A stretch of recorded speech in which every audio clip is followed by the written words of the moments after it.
Hay una estrella, a 160.000 años luz de aquí, que llevaba décadas comportándose como se supone que debe comportarse una gigante roja moribunda. Y de un día para otro, bueno, de una década para otra, que en términos de una estrella es literalmente un parpadeo, empezó a hacer algo que ningún astrónomo esperaba. Cambió de color, se apagó, se volvió a encender. Y cuando por fin consiguieron fotografiarla de cerca, en 2024, descubrieron que no estaba sola. Esta es la historia de dos monstruos. Uno tan grande que si lo pusiéramos en el lugar del Sol, se tragaría todos los planetas hasta Júpiter en menos de un segundo. Y otro que, a 160.000 años luz, decidió romper todas las reglas que creíamos conocer sobre cómo mueren las estrellas masivas. Si te gusta este tipo de contenido, ya sabes, dale like y suscríbete. Así el algoritmo entiende que esto también le interesa a más gente. Ahora sí, empecemos por el principio, porque para entender por qué WUOH-G64 tiene a media comunidad astronómica discutiendo, primero hay que entender lo que significa que una estrella sea verdaderamente gigantesca. Y para eso, hay que viajar bastante atrás en el tiempo. En 1860, un grupo de astrónomos en Bonn, Alemania, estaba haciendo algo tremendamente aburrido y tremendamente importante al mismo tiempo: catalogar, una por una, todas las estrellas visibles del cielo. Sin telescopios modernos, sin computadoras, solo ojos, lápiz y muchísima paciencia. Noche tras noche iban anotando coordenadas en cuadernos, construyendo lo que sería el mapa estelar más detallado jamás hecho hasta ese momento. En una región llamada Escudo, dentro de la Vía Láctea, anotaron un puntito rojizo y tenue. Le asignaron un número y siguieron adelante. Nadie se dio cuenta de lo que acababan de encontrar. Lo curioso vino después, cuando revisaron esa misma zona del cielo por segunda vez. El puntito había cambiado de brillo. Y eso, para una estrella normal, no debería pasar. La mayoría de las estrellas son estables, predecibles, aburridas en el buen sentido. Una estrella que parpadea es una estrella que está viva de una manera distinta a las demás. La bautizaron U-Scuti y durante casi 100 años se quedó ahí, dormida en el catálogo, como una simple curiosidad. No fue hasta 1979 que alguien apuntó instrumentos serios hacia ese punto rojo y empezó a hacer cálculos reales. Y los números no tenían sentido. El radio de esa estrella era tan absurdamente grande que no había forma sencilla de compararlo con nada conocido. Vamos a ponerlo en perspectiva, porque decir es enorme no significa nada si no tenemos una referencia. Nuestro Sol ya es gigantesco. Caben más de 1 millón de tierras dentro de él. Si condujeras un auto a velocidad de autopista de un extremo al otro del Sol, tardarías alrededor de 200 años. U-Scuti es casi 1000 veces más ancha que eso. Si la pusiéramos donde está el Sol ahora mismo, su superficie se extendería más allá de Mercurio, Venus, la Tierra, Marte, y llegaría hasta más o menos la órbita de Júpiter. Todo el sistema solar interior, cada planeta en el que la humanidad ha soñado o puesto un pie, quedaría tragado dentro del cuerpo de una sola estrella. Y sin embargo, casi no se puede ver desde la Tierra. Está a unos 10.000 años luz, escondida detrás de espesas nubes de gas y polvo. Necesitas un telescopio y bastante entrenamiento para siquiera identificarla. El objeto más extremo de nuestra galaxia se esconde como si le diera vergüenza su propio tamaño.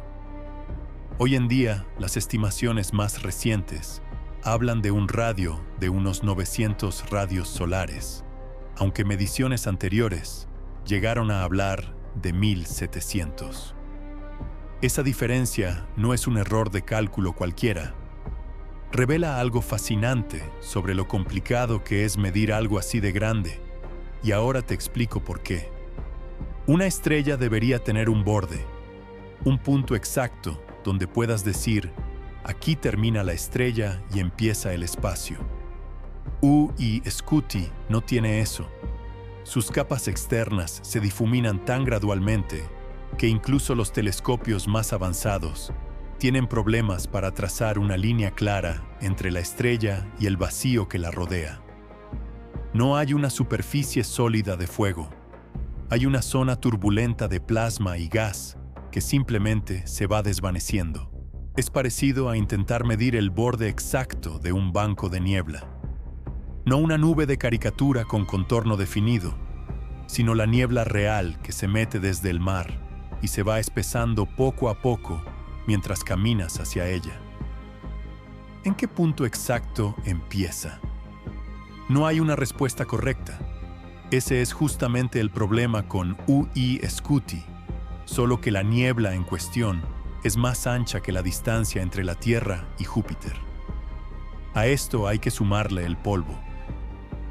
U-I Scuti está envuelta en un capullo espeso de su propio material expulsado, que bloquea casi por completo la luz visible. Para estudiarla, los astrónomos tienen que usar telescopios infrarrojos, capaces de atravesar esa neblina, aunque con sus propias incertidumbres. Y para rematarla, la estrella respira. U-I Scuti se expande y se contrae en un ciclo de unos 740 días. Así que aunque consiguieras una medición perfecta hoy, dentro de un año la estrella sería literalmente de otro tamaño. Es como intentar medir la estatura de alguien mientras está saltando. Por eso, aunque su tamaño exacto sigue en debate, hay otras candidatas como Stephenson 2-18 o VY Canis Majoris que compiten por el título de más grande. Lo que nadie discute es que U-I Scuti pertenece a una categoría de estrellas donde nuestra noción normal de escala simplemente se rompe. Para entender de verdad lo que significa este tamaño, hagamos un ejercicio mental. Cierra los ojos un segundo e imagina nuestro sistema solar. El Sol en el centro, cálido y estable. Mercurio girando cerca. Venus como una bola de fuego. La Tierra justo en esa zona templada donde la vida es posible. Marte más frío, el cinturón de asteroides. Y después Júpiter, el gigante. Ahora reemplaza el Sol por U-I Scuti. En la primera fracción de segundo, Mercurio, Venus, la Tierra y Marte quedarían sumergidos dentro del cuerpo de la estrella. No habría un choque ni una explosión. Simplemente dejarían de existir como objetos sólidos, disueltos al instante en las capas externas de una estrella que arde más caliente que cualquier horno construido por el ser humano. Si estuvieras parado en Europa, una de las lunas de Júpiter, mirarías hacia arriba y verías el cielo entero reemplazado por una pared roja.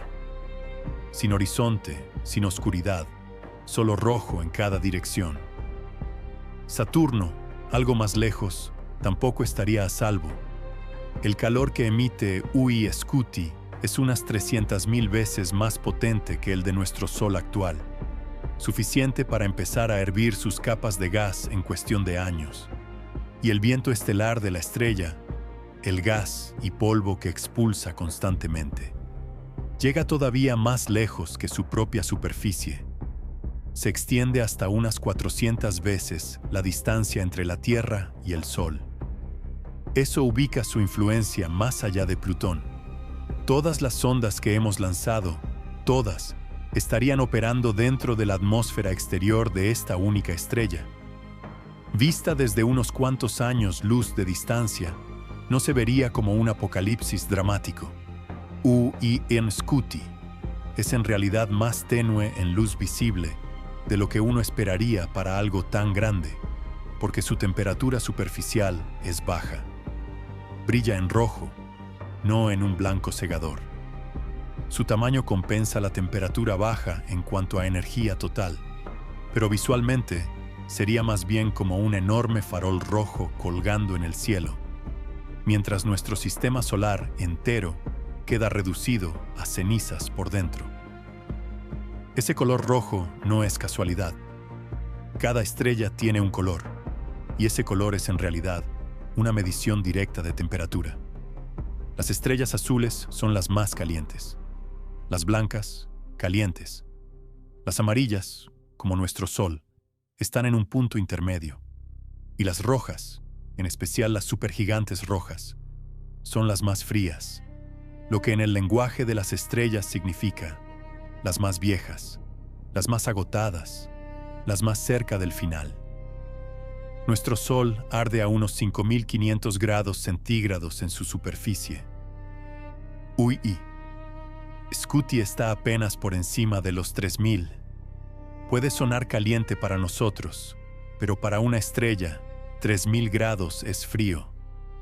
Es lo que ocurre cuando el motor interno empieza a quedarse sin el combustible original. Las estrellas funcionan por fusión nuclear. En el núcleo, átomos de hidrógeno se fusionan bajo presiones extremas para formar helio, liberando cantidades enormes de energía. Esa energía empuja hacia afuera. La gravedad empuja hacia adentro. Mientras esas dos fuerzas se mantengan en equilibrio, tienes una estrella estable. Uy-Scuti quemó su hidrógeno en apenas unos pocos millones de años. Nuestro Sol lleva más de 4.500 millones de años haciéndolo, y le quedan otros 5.000 millones.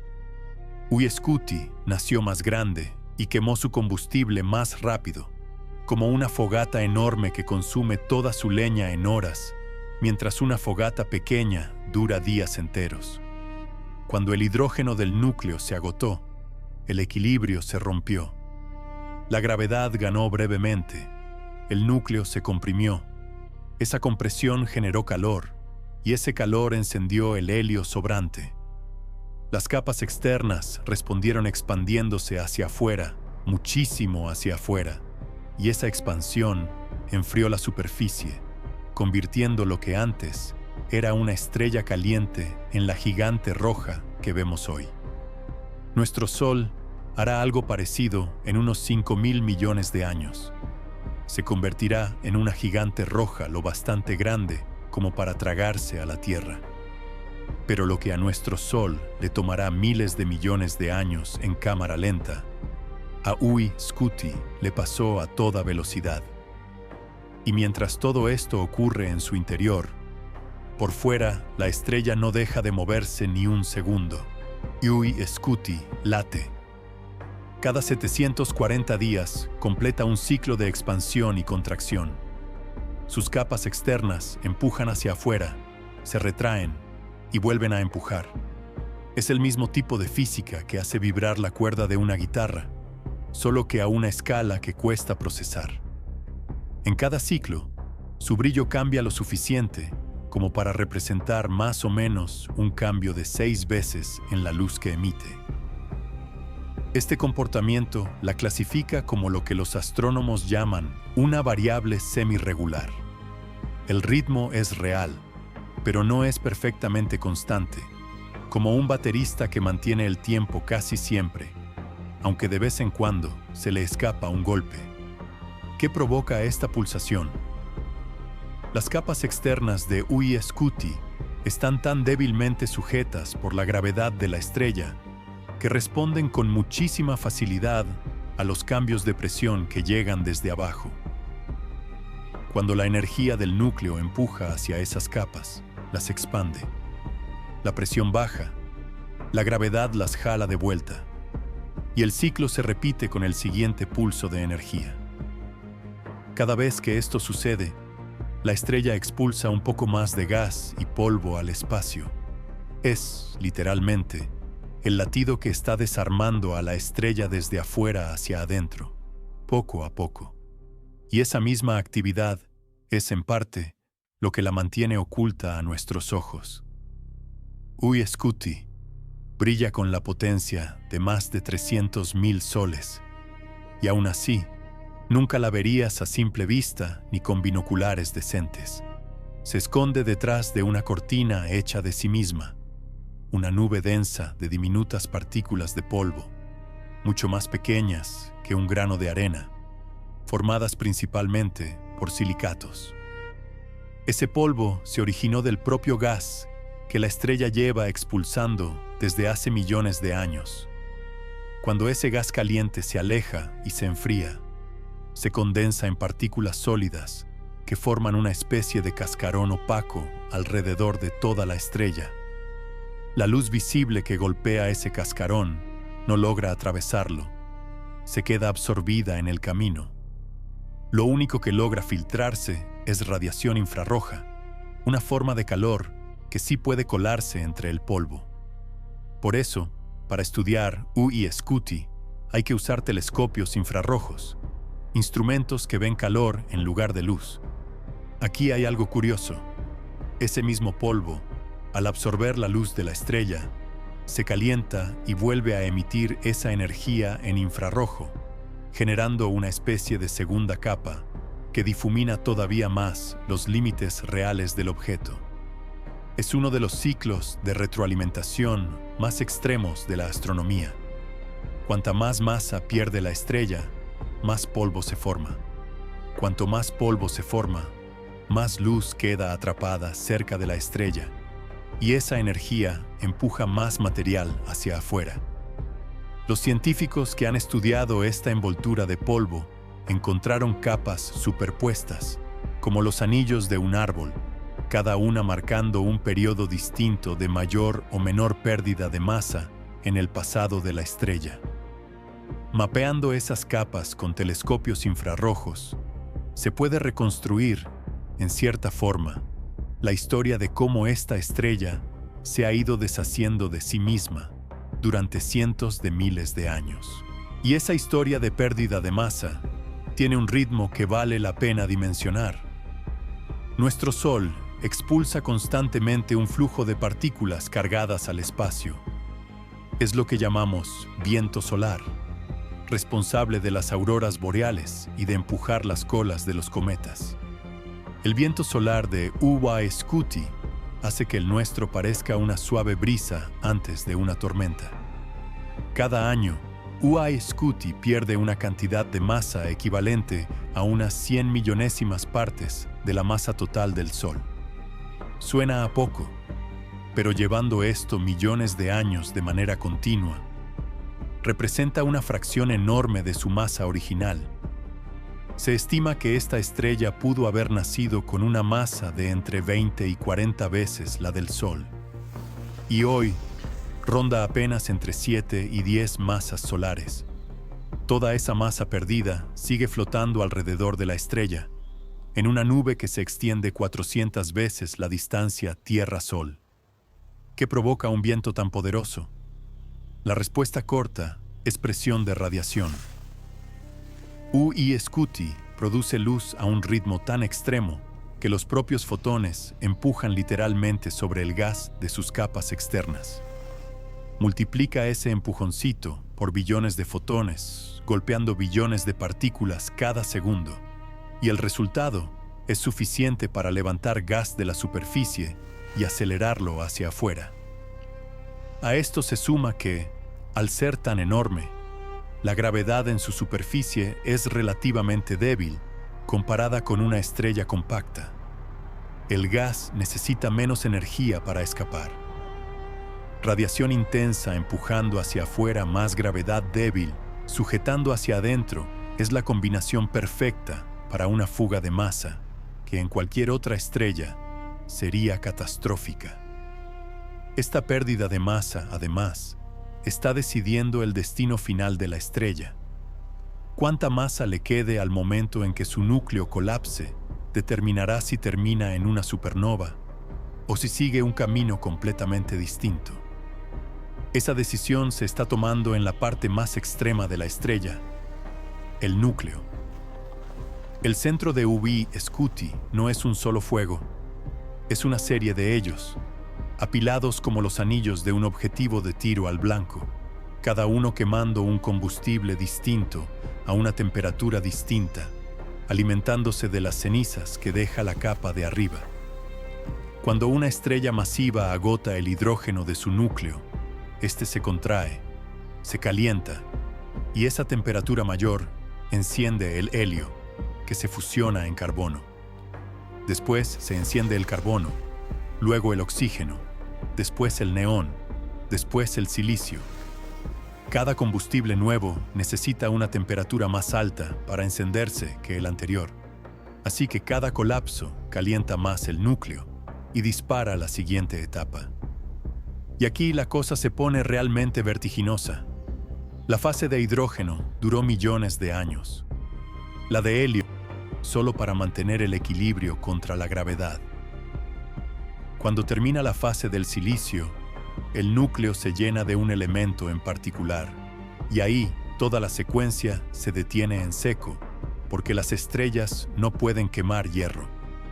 Cada reacción de fusión hasta ese punto libera energía. Fusionar hierro, en cambio, requiere energía, consume más de la que entrega.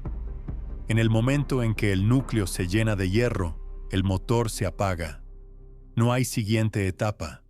No hay combustible más caliente esperando debajo. El hierro es el final de la línea nuclear, y la gravedad, que llevaba millones de años esperando este momento exacto, gana instantáneamente.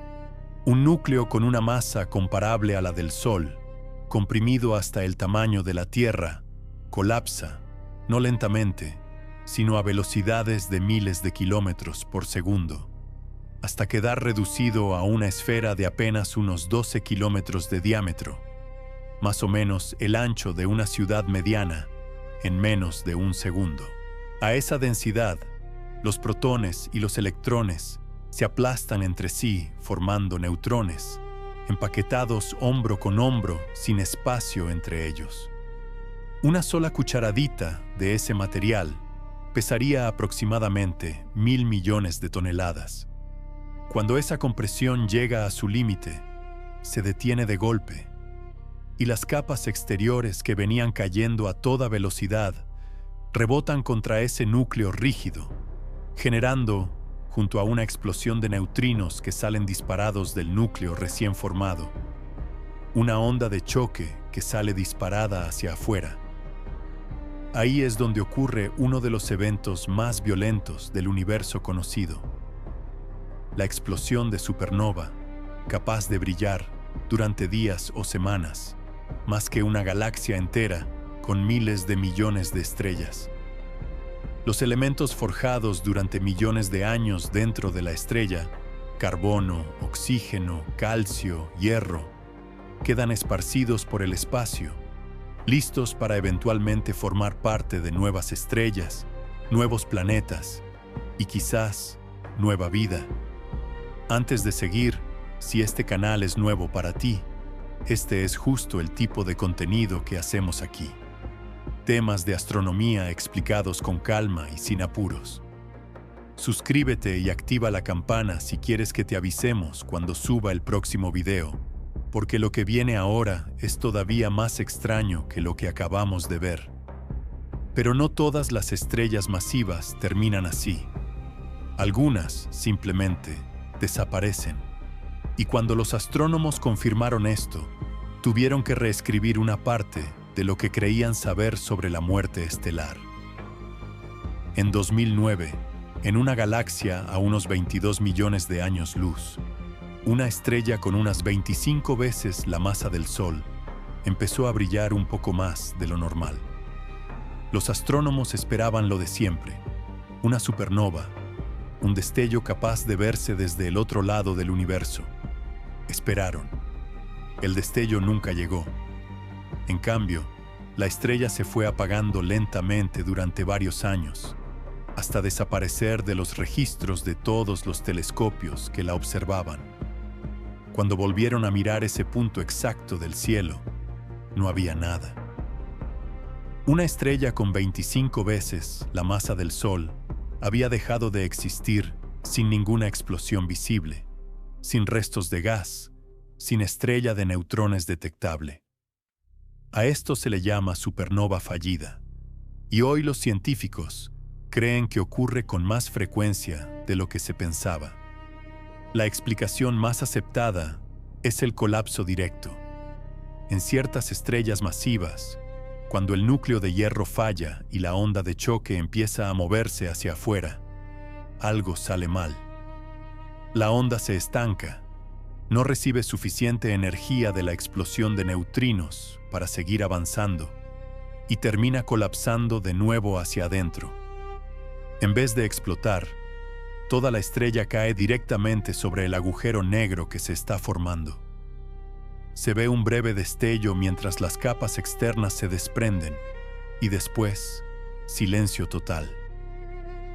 Cuando los astrónomos empezaron a contar con cuidado, notaron algo inquietante. Hay más estrellas masivas muriendo que supernovas registradas para explicarlas.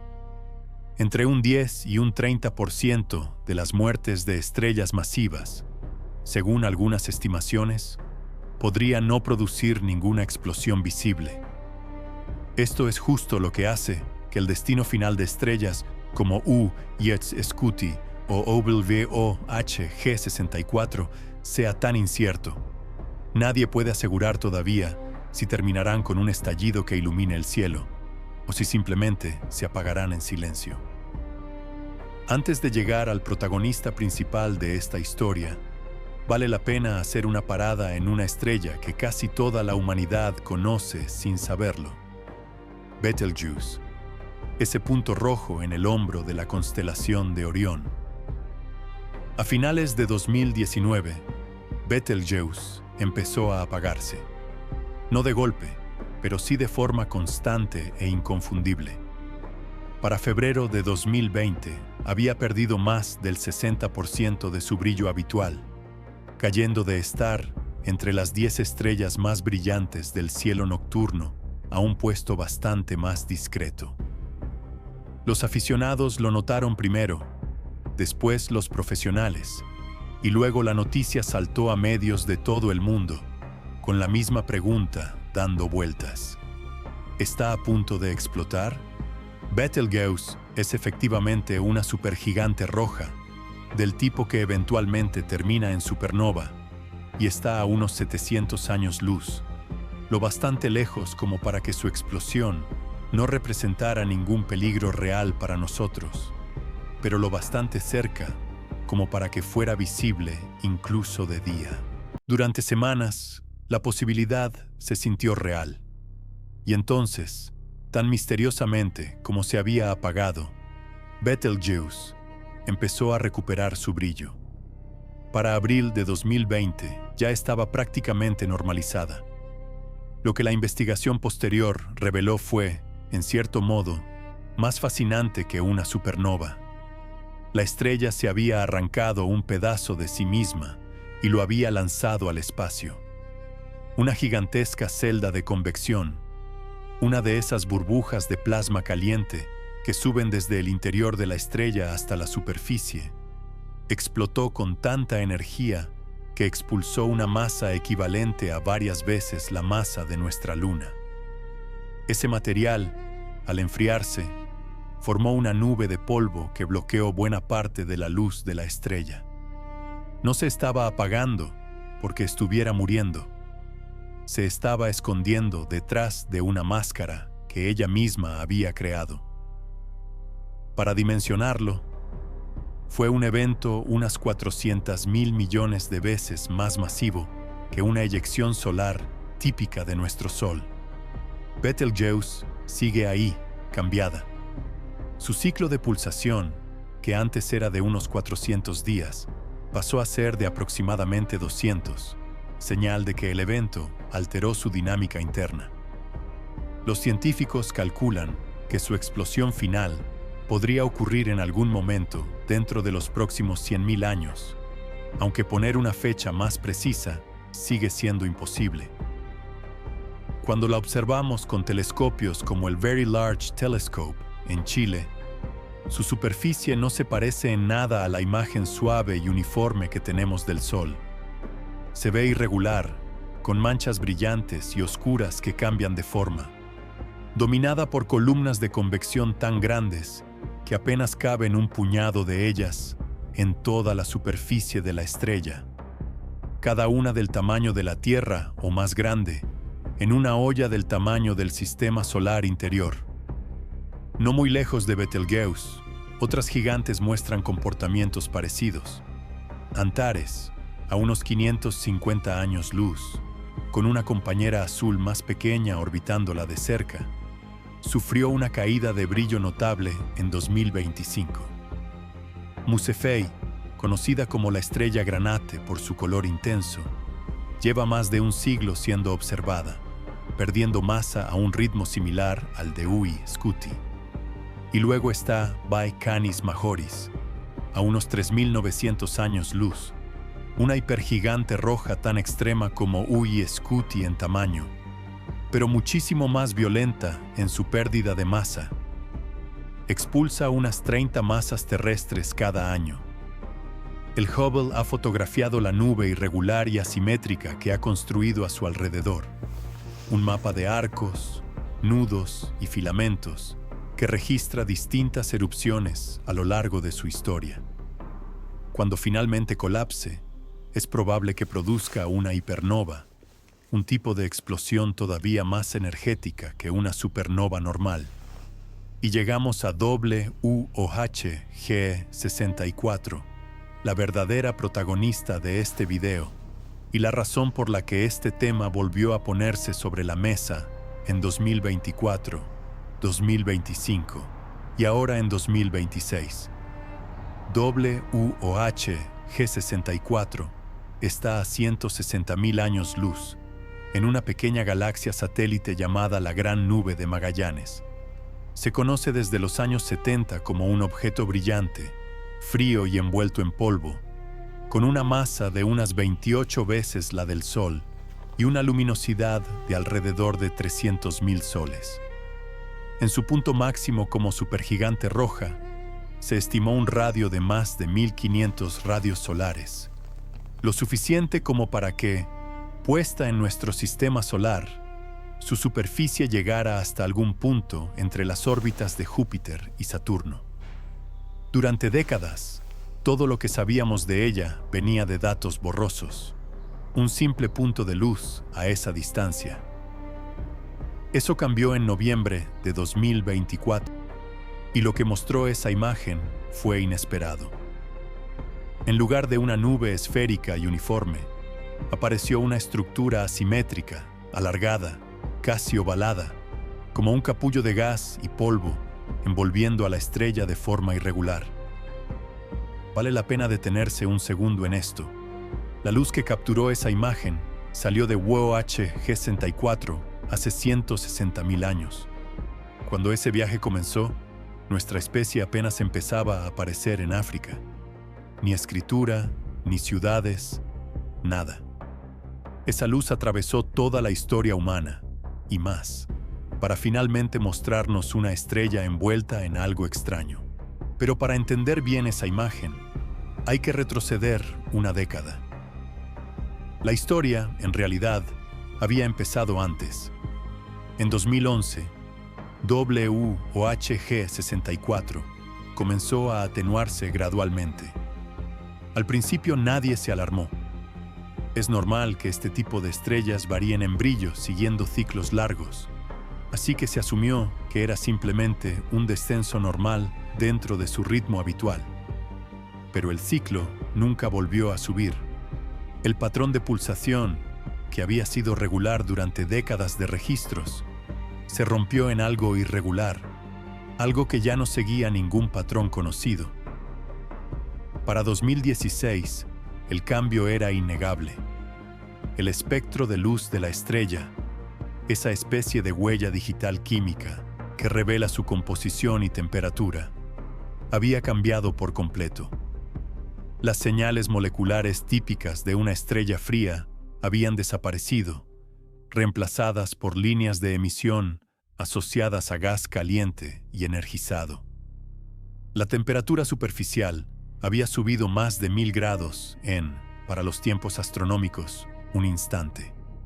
Una supergigante roja empezaba a comportarse como algo llamado hipergigante amarilla, una fase más caliente, más compacta y muchísimo más inestable, que suele ocurrir justo antes del colapso final de una estrella masiva. Observar esta transición en vivo, en cualquier estrella, ya sería extraordinariamente raro. Observarla en uno de los objetos más extremos jamás encontrados, en una galaxia vecina, no tenía precedentes. Y la imagen de 2024 pareció confirmarlo todo. El capullo ovalado de gas y polvo se veía fresco, reciente, formado probablemente en las últimas décadas, como si la estrella hubiera expulsado una porción enorme de su atmósfera exterior justo antes de que la fotografiáramos. Todo apuntaba a lo mismo. WUOH-G64 había cruzado el umbral hacia su fase final, camino a convertirse en supernova, quizás en unos pocos miles de años. Pero la ciencia rara vez se queda quieta el tiempo suficiente para que una buena historia se consolide. En 2025, WUOH-G64 volvió a atenuarse, esta vez perdiendo más de la mitad de su brillo reciente en apenas un año. Y a comienzos de 2026, un equipo de investigadores publicó un análisis que nadie esperaba. WUOH-G64 no se había estado comportando de forma extraña porque estuviera muriendo sola. Tenía compañía. Durante más de un año, entre noviembre de 2024 y diciembre de 2025, el Gran Telescopio Sudafricano estuvo recolectando espectros detallados de esta estrella. Y ahí, escondida entre la luz de WUOH-G64, apareció una señal que no encajaba. Bandas de absorción de óxido de titanio, una molécula que solo puede sobrevivir en la atmósfera fría de una supergigante roja. Si WUOH-G64 hubiera hecho realmente la transición completa hacia hipergigante amarilla, esas moléculas deberían haberse destruido por el calor. El hecho de que siguieran ahí, detectables en cada observación, significaba que la estrella principal seguía siendo, en el fondo, una supergigante roja fría. Y había algo más en ese espectro. Una segunda señal, más caliente, moviéndose a una velocidad ligeramente distinta, que no venía de la gigante roja. Venía de una compañera. WUOH-G64 resultó ser un sistema binario, la enorme supergigante roja que conocíamos, y una estrella más pequeña, más caliente y más azul, orbitándola de cerca. Esta compañera había pasado desapercibida durante décadas, porque la luz y el polvo de WUOH-G64 la tapaban por completo. Una compañera cercana no es un vecino pasivo. Cuando dos estrellas orbitan tan de cerca, interactúan. La gravedad de una tira de la otra, y si una de ellas es una gigante hinchada con capas externas apenas sujetas, la compañera puede literalmente arrancarle material. Es lo que se conoce como transferencia de masa. La hipótesis propone que esta estrella azul, en cada paso cercano de su órbita, le arranca atmósfera a la gigante roja y la empuja hacia un disco o anillo alrededor del sistema. El mismo disco que produjo esa forma ovalada en la imagen de 2024. Esto explicaría el apagón de 2011. No era la estrella entrando en su fase de muerte, sino polvo generado por la interacción, bloqueando temporalmente nuestra vista. Explicaría el cambio de espectro. El material arrancado por la compañera se calienta al acelerarse, imitando la señal de una estrella más caliente. Y explicaría la forma asimétrica de la nube. El material no se distribuye en una esfera perfecta, sino que fluye preferentemente en la dirección de la órbita. Pero no es la única explicación sobre la mesa. No todos los científicos aceptan esta explicación como definitiva. Otro grupo, analizando los mismos datos, propone algo distinto, que WUOH-G 64 sufrió una erupción propia, extraordinariamente prolongada, más de 30 años, sin necesidad de una compañera. Las estrellas cercanas al límite superior de luminosidad son propensas a erupciones violentas provocadas por su propia presión de radiación, capaces de arrancarles la atmósfera exterior, exponer capas más calientes por debajo y luego reconstruirse lentamente con el tiempo. Es la interpretación ave fénix. La estrella se quemó a sí misma por fuera, se vio rara y distinta durante un tiempo, y ahora está renaciendo de sus propias cenizas. A favor de esta idea está el hecho de que, hacia finales de 2025, las señales de supergigante roja, incluyendo esas bandas de óxido de titanio, se estaban fortaleciendo de nuevo, acercándose más a su antiguo espectro que en cualquier otro momento desde 2014. Lo más probable, dicen algunos investigadores, es que ambas cosas estén ocurriendo al mismo tiempo. La compañera tirando de una estrella ya inestable de por sí, amplificando erupciones que la gigante habría producido de todas formas. Lo que ambos bandos coinciden es en esto. WUOH-G 64 se está comportando de una manera que ninguna estrella de su tipo se había observado comportarse, en una escala de tiempo lo bastante corta como para que la viva una carrera científica completa. Y esa fase por la que quizás esté pasando tiene un nombre y una reputación bastante particular. La fase por la que WUOH-G 64 podría estar pasando o rozando se llama hipergigante amarilla, y no es un lugar estable para quedarse. Una supergigante roja puede persistir en ese estado durante cientos de miles de años. Una estrella de neutrones puede girar durante miles de millones de años. Incluso los agujeros negros son estables en escalas de tiempo que superan la edad actual del universo. Una hipergigante amarilla, en cambio, dura apenas entre unos cientos y unos pocos miles de años. Es un estado de transición, una estrella atrapada entre lo que fue y lo que será.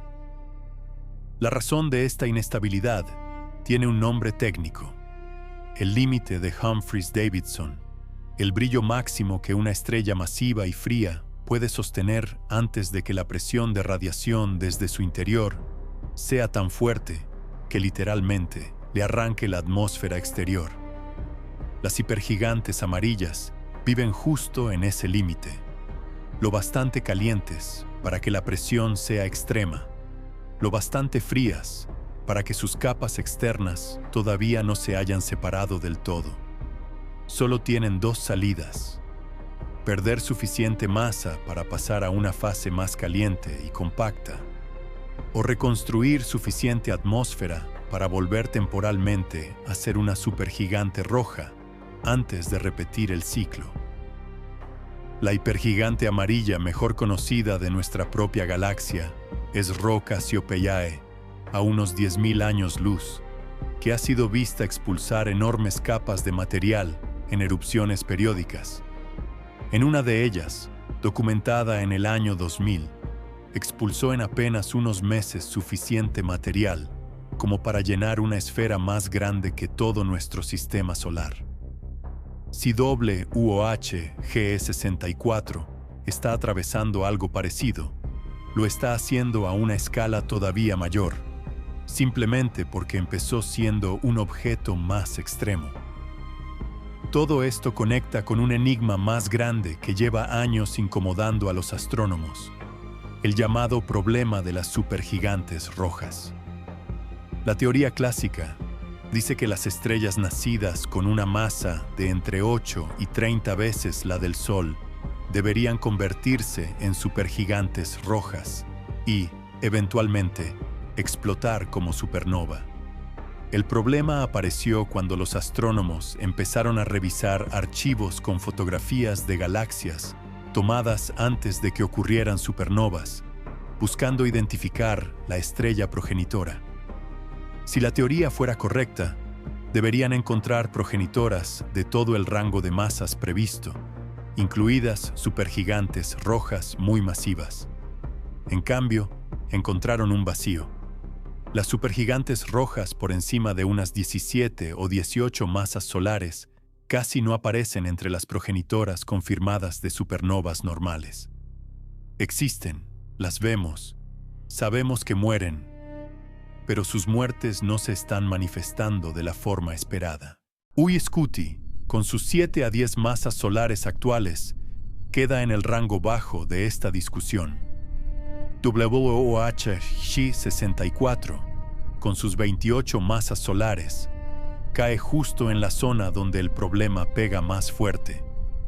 Lo que sea que termine haciendo WOH-64 cuando finalmente muera, podría encajar en los modelos actuales, o podría convertirse en otra pieza de evidencia de que a esos modelos les falta algo fundamental. Sea cual sea el camino que tome cada una de estas estrellas, vale la pena ver qué queda después de un colapso exitoso. Si el colapso sí termina en supernova, lo que queda en el centro se llama estrella de neutrones, y la palabra no le hace justicia a lo que realmente es.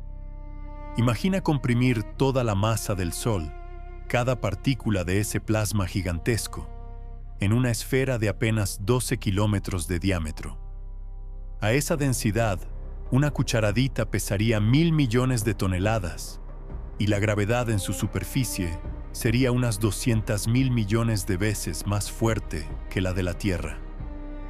Estas estrellas, además, giran a velocidades extremas.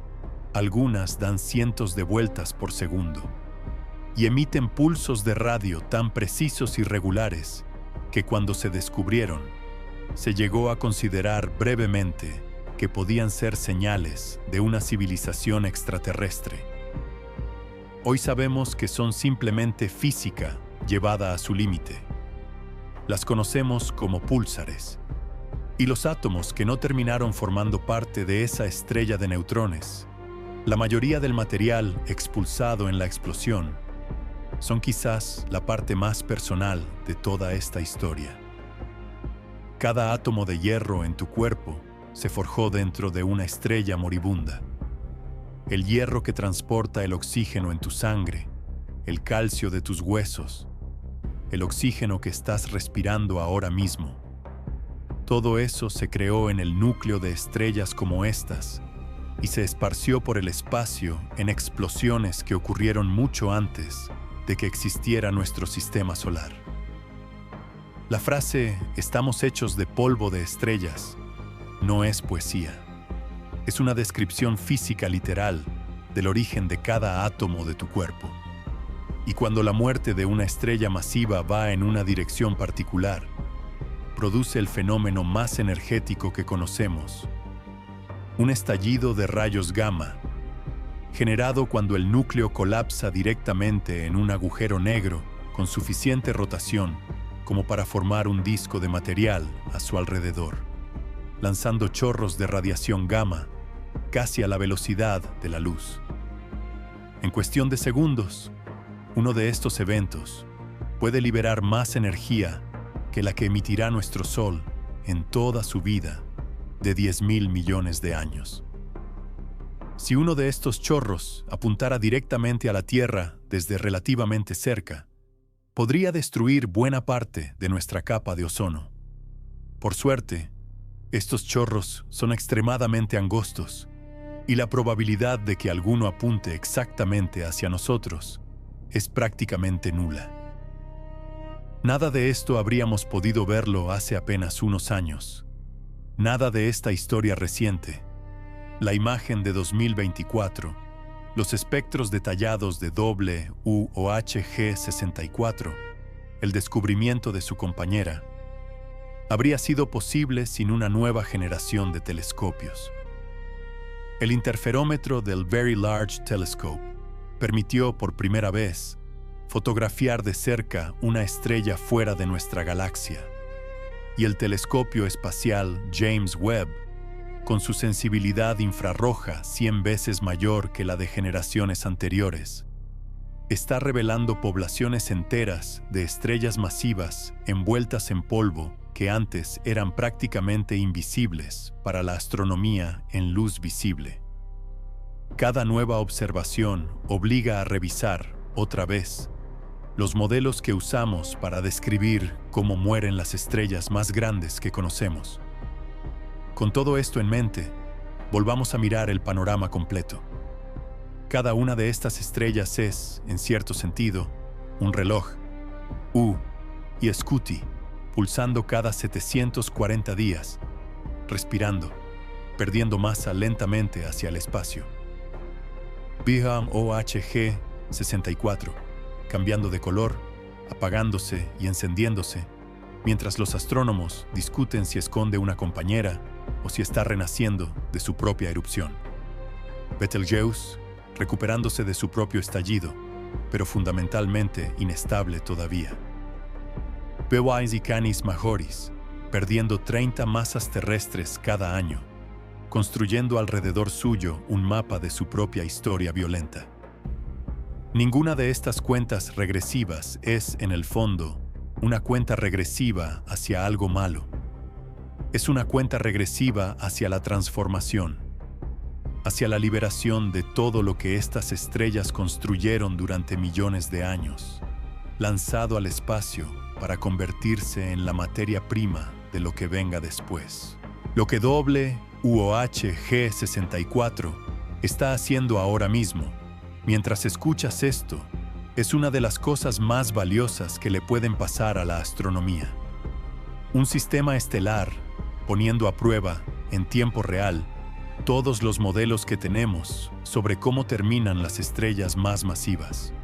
Y lo que sí sabemos, más allá de cualquier debate, es esto. Cada vez que una estrella como U y Scuti o WOHG 64 llega a su final, el espacio a su alrededor cambia para siempre. Los elementos que forjó en su núcleo se esparcen a lo largo de años luz. Algunos terminarán en nubes de gas, que colapsarán para formar nuevas estrellas. Algunos terminarán en los discos que rodean a esas estrellas y que eventualmente se convierten en planetas. Y algunos, con suerte, terminarán en un planeta con océanos, con continentes y con algo capaz de preguntarse de dónde viene. El hierro que corre por tu sangre ahora mismo existió dentro de una estrella que murió antes de que naciera nuestro sistema solar. Y en algún lugar, a 160.000 años luz, una estrella sigue respirando, perdiéndose a sí misma hacia el espacio, un pulso a la vez, preparándose lentamente para decir algo que el universo lleva millones de años construyendo. Y con esto, cerramos el viaje de hoy. Si llegaste hasta aquí, te mereces un aplauso, porque no todo el mundo aguanta hablar de física estelar durante tanto rato, y eso a mí me encanta. Cuéntame en los comentarios, ¿cuál de estas dos estrellas te dejó más impactado? U Scuti, por su tamaño casi imposible de imaginar, o WOHG 64, por este misterio que todavía no se resuelve. Si te gustó el video, dale like, compártelo con alguien que también disfrute mirar al cielo y suscríbete para no perderte el próximo capítulo de esta serie sobre los gigantes moribundos de nuestra galaxia. Nos vemos en el siguiente video.